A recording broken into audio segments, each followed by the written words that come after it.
ಕೊರಟಗೆರೆ ಕ್ಷೇತ್ರದ ಜನರ ಬಹುದಿನಗಳ ಕನಸಾಗಿದ್ದ ರೈಲು ಯೋಜನೆಗೆ ಹೊಸ ಚೈತನ್ಯ ಸಿಕ್ಕಿದೆ.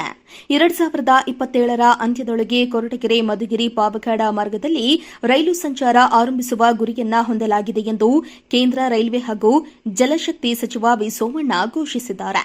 ಆದರೆ ಇದೇ ಕಾರ್ಯಕ್ರಮದಲ್ಲಿ ಬಿಜೆಪಿ ಮಂಡಲ ಅಧ್ಯಕ್ಷರಿಗೆ ಸಚಿವರು ವೇದಿಕೆಯಲ್ಲಿಯೇ ಅಸಮಾಧಾನ ವ್ಯಕ್ತಪಡಿಸಿದ್ದು, ಕಾರ್ಯಕ್ರಮದ ಆಹ್ವಾನ ವಿಚಾರವು ವಿವಾದಕ್ಕೆ ಕಾರಣ ಆಗಿದೆ.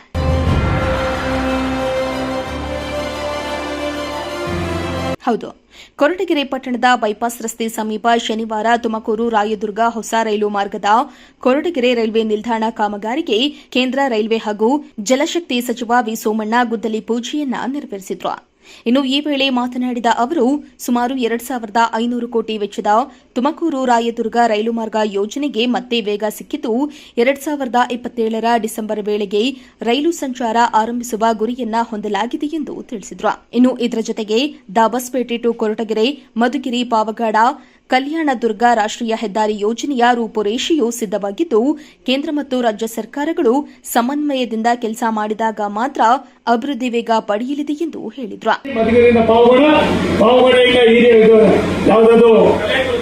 ಕಲ್ಯಾಣದುರ್ಗವರೆಗೂ ಹೈವೇ ಆಗ್ತಾ ಇದೆ. ಅದು ನಿಮ್ಮ ಸೋಮಣ್ಣಂದೇ ಕೊಡುಗೆ ಬರ್ತಾ ಇದೆ. ನೀವು ನೋಡಿಕೆ ಏನು ಬೆಲೆ ಇದೆ ಅಂತ ತೋರಿಸ್ತೀನಿ. ಏನಾಗಿದೆ, ಎಲ್ಲೋ ಒಂದು ಕಡೆ ಸರ್ಕಾರಗಳು ಒಡಂಬಡಿಕೆ ಇಲ್ಲದವರು ಕೆಲಸ ಮಾಡೋದು ಕಷ್ಟ ಆಯ್ತದೆ. ಆ ಒಡಂಬಡಿಕೆ ಅನ್ನೋದನ್ನ ನಾವು ಅರ್ಥ ಮಾಡಿಕೊಂಡು ಕೆಲಸ ಮಾಡಬೇಕೇ ವಿನ ನಮಗೆ ಕೆಲಸ ಮುಖ್ಯ ವಿನ ಬೇರೆ ಯಾರು ಏನು ನಾವೇನು ಶಾಶ್ವತ ಅಲ್ಲ. ಯಾರೋ ಕಾಂಟ್ರಾಕ್ಟರ್ ನಂಗೆ ಗೊತ್ತಿಲ್ಲ. ಹುಡುಗ ಇದ್ದಾರೆ, ಇನ್ನೊಬ್ಬ ಫ್ರೆಂಡ್ ಇದ್ದಾರೆ. अब दोनों भी नहीं करको छोड़ कोई बात जाना नहीं चाहिए, बात जाने नहीं चाहिए. Very good, very good. अब कीजिए, आपको बड़ा एक फंक्शन, आपको सम्मान करेंगे. हमको कुछ भी नहीं, हमको होना चाहिए, काम होना चाहिए. वो काम आप कीजिए. क्या तो अभी थोड़ा थोड़ा मुश्किल रहे तो दूसरा रहे तो मुझे फोन कीजिए, नहीं तो बड़ा बहुत एक इधर सभी पार्टी, इधर बीजेपी, कांग्रेस, जनता दल नहीं है. हमको होना चाहिए डेवलपमेंट, और डेवलपमेंट में हमें सभी मिलकर काम करने का मौका करता है. इसलिए मेरा इतने संदेश है, ये काम विद इन 1 ईयर में कंप्लीट होने का, क्या क्या ऐसा करना, क्या करना, आप चिंता कीजिए. 1.5 ईयर है, 18 मंथ्स में कंप्लीट करको आप बहुत बड़ा मैसेज दीजिए. आपको भी भगवान आपको अच्छा करेंगे करको मैं प्रार्थना करको निम्गेना ಒಳ್ಳೆಯದಾಗಲಿ. 182 ಕಿಲೋಮೀಟರ್, ಅದು ಕೂಡ 2,000 ಕಿಲೋಮೀಟರ್, 2,000 ಕೋಟಿ ರೂಪಾಯಿ ಯೋಜನೆ. ಆ ಯೋಜನೆಯನ್ನು ಕೂಡ ಈಗಾಗಲೇ ನಾವು ತಿರುಮಲದಲ್ಲಿ ತಾವರೆಕೆರೆ 46 ಕಿಲೋಮೀಟರ್ 18 ತಿಂಗಳಲ್ಲಿ ಮುಗಿಸ್ತಾ ಇದ್ದೀವಿ. ಅಲ್ಲಿಂದ ದಾವಣಗೆರೆಯಿಂದ ಭರಮಸಾಗರದವರೆಗೆ ಅದು ಕೂಡ ಒಂದು ಹಂತಕ್ಕೆ ಈಗಾಗಲೇ ಟ್ರೈನನ್ನು ಬಿಡ್ತಕ್ಕಂಥದ್ದಕ್ಕೆ ಏನೇನೋ ಕೂಡ ಆಗಿದೆ. ನನಗೆ ತಿಳಿದ ಮಟ್ಟಿಗೆ ಈ 2 ಯೋಜನೆಗಳನ್ನು ಕೂಡ ನಾವು ಕಾರ್ಯರೂಪಕ್ಕೆ ತರ್ತಕ್ಕಂಥ ಕೆಲಸವನ್ನ ಮಾಡ್ತೀವಿ ಅನ್ನೋ ಮಾತನ್ನು ಹೇಳಿ, ಇದೊಂದು ಆದ್ರೆ ತುಮಕೂರು ದಾವಣಗೆರೆ ಆದ್ರೆ 50 ಕಿಲೋಮೀಟರ್ ದೂರ ಉಳಿತದೆ. ಮಾಧ್ಯಮದ ನನ್ನ ಸ್ನೇಹಿತರಲ್ಲಿ ವಿನಂತಿ ಮಾಡ್ತೀನಿ, ನೀವು ತುಮಕೂರಿಂದ ಅರಸೀಕೆರೆ, ತಿಪ್ಟೂರು, ಅರಸೀಕೆರೆ ಮೇಲೆ ಹೋದ್ರೆ ಹುಬ್ಬಳ್ಳಿಗೆ ಹೋಗ್ಬೇಕಾದ್ರೆ 55-60 ಕಿಲೋಮೀಟರ್ ಜಾಸ್ತಿ ಆಗ್ತದೆ. ಅನಿಲ್ ಕುಮಾರ್ ಸಾಹೇಬ್ರೆ, 60 ಕಿಲೋಮೀಟರ್ ಜಾಸ್ತಿ ಆಗ್ತದೆ.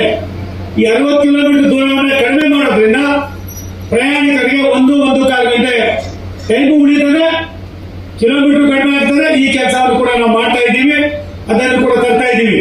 ಅದಲ್ಲದೆ ಸಿರಾಯಿಂದ ಬಡವರಹಳ್ಳಿ, ಬೈರಹಳ್ಳಿಯಿಂದ ಚಿಕ್ಕಬಳ್ಳಾಪುರ ನ್ಯಾಷನಲ್ ಹೈವೇ 680 ಕೋಟಿ ರೂಪಾಯಿ ಈಗಾಗಲೇ ಸಾಂಕ್ಷನ್ ಆಗಿ ಮುಂದಿನ ವಾರ ನಾವು 15-20 ದಿವಸದಲ್ಲಿ 20 ಕಿಲೋಮೀಟರ್ ದೂರವನ್ನ ನ್ಯಾಷನಲ್ ಹೈವೇಯನ್ನು ಕೂಡ ನಾವು ಪ್ರಾರಂಭ ಮಾಡ್ತಾ ಇದ್ದೀವಿ. ಸಿರಾಯಿಂದ ಮಧುಗಿರಿಯಿಂದ ಬಡವನಹಳ್ಳಿಯಿಂದ ಬೈರಹಳ್ಳಿಯಿಂದ ಚಿಕ್ಕಬಳ್ಳಾಪುರಕ್ಕೆ 50 ಕಿಲೋಮೀಟರ್ ಆಗ್ತದೆ.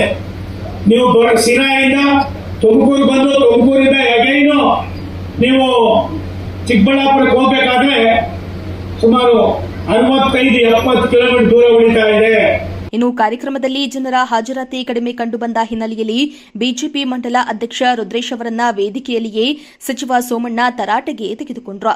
ನನ್ನ ಕಾರ್ನಲ್ಲಿ ಓಡಾಡೋದನ್ನ ಬಿಟ್ಟು ಕಾರ್ಯಕರ್ತರನ್ನ ಸಂಘಟಿಸುವ ಕೆಲಸ ಮಾಡಿ ಎಂದು ಸಚಿವರು ಬಹಿರಂಗವಾಗಿಯೇ ಅಸಮಾಧಾನವನ್ನ ವ್ಯಕ್ತಪಡಿಸಿದ್ರು. ಈ ಘಟನೆ ಕಾರ್ಯಕ್ರಮದ ಪ್ರಮುಖ ಚರ್ಚೆಯಾಗಿ ಪರಿಣಾಮವಾಯಿತು. सभी पार्टी इधर बीजेपी, कांग्रेस, जनता दल नहीं है. हमको होना चाहिए डेवलपमेंट, और डेवलपमेंट में हमें सभी मिलकर काम करने का मौका करता है. इसलिए मेरा इतने एक संदेश है, ये काम विद इन 1 ईयर में कंप्लीट होने का, क्या क्या ऐसा करना, क्या करना, आप चिंता कीजिए. 1.5 ईयर है, 18 मंथ्स में कंप्लीट करको आप बहुत बड़ा मैसेज दीजिए. आपको भी भगवान आपको अच्छा करेंगे करको मैं प्रार्थना करको निमಗೆಲ್ಲ ಒಳ್ಳೆಯದಾಗಲಿ. ಇನ್ನು ಕಾರ್ಯಕ್ರಮಕ್ಕೆ ಆಹ್ವಾನ ಪತ್ರಿಕೆ ನೀಡದಿರುವುದು ಕೂಡ ವಿವಾದಕ್ಕೆ ಕಾರಣ ಆಯಿತು. ಜನಪ್ರತಿನಿಧಿಗಳು, ವಿವಿಧ ಇಲಾಖೆಯ ಅಧಿಕಾರಿಗಳು ಹಾಗೂ ಪತ್ರಕರ್ತರಿಗೆ ಆಹ್ವಾನ ನೀಡಿಲ್ಲ ಎಂಬ ಆರೋಪ ಕೇಳಿಬಂತು. ಈ ಕುರಿತು ಪ್ರಶ್ನಿಸಿದಾಗ ರೈಲ್ವೆ ಅಧಿಕಾರಿಗಳು, ಇದು ಅಧಿಕೃತ ಸಾರ್ವಜನಿಕ ಕಾರ್ಯಕ್ರಮ ಅಲ್ಲ, ಯಾವುದೇ ಆಹ್ವಾನ ಪತ್ರಿಕೆ ವಿತರಿಸಿಲ್ಲ, ಅಗತ್ಯ ಅಧಿಕಾರಿಗಳು ಮಾತ್ರ ಭಾಗವಹಿಸಲಿದ್ದಾರೆ ಎಂದು ಸ್ಪಷ್ಟನೆಯನ್ನ ನೀಡಿದ್ರು.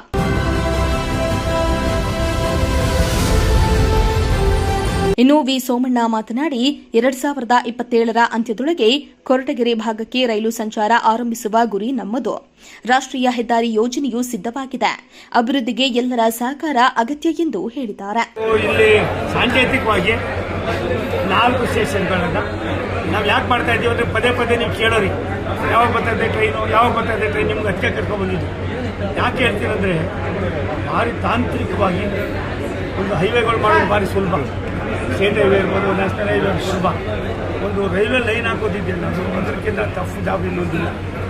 ಆದರೆ ತುಂಬ ದಿನ ಬಿದ್ದಿದ್ದಂಥ ಕೆಲಸವನ್ನು ನಾವೇ ಕೈಗೆತ್ಕೊಂಡು ಅಪ್ಲಿಕೇಶನ್ ಎಲ್ಲ ಮಾಡಿ ಪರಿಹಾರ ಕೊಟ್ಟು ಟೆಂಡರ್ ಮಾಡಿ ಕೆಲಸನೂ ಪ್ರಾರಂಭ ಮಾಡಿಬಿಟ್ಟಿದ್ದೀವಿ.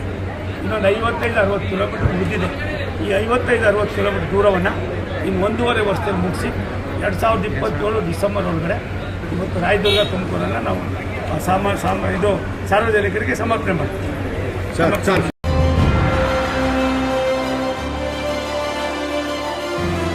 ಇನ್ನು ಕೊರಟಗೆರೆ ಜನರ ಕನಸಿನ ರೈಲು ಯೋಜನೆಗೆ ಹೊಸ ಭರವಸೆ ದೊರೆತಾ ಇದ್ರೂ ಕಾರ್ಯಕ್ರಮದ ಅವ್ಯವಸ್ಥೆ, ಆಹ್ವಾನ, ವಿವಾದ ಹಾಗೂ ವೇದಿಕೆಯಲ್ಲಿ ಬಿಜೆಪಿ ಮುಖಂಡರಿಗೆ ಸಚಿವರು ನೀಡಿದ ತರಾಟೆ ರಾಜಕೀಯ ಮತ್ತು ಸಾರ್ವಜನಿಕ ವಲಯದಲ್ಲಿ ವ್ಯಾಪಕ ಚರ್ಚೆಗೆ ಕಾರಣವಾಗಿದೆ.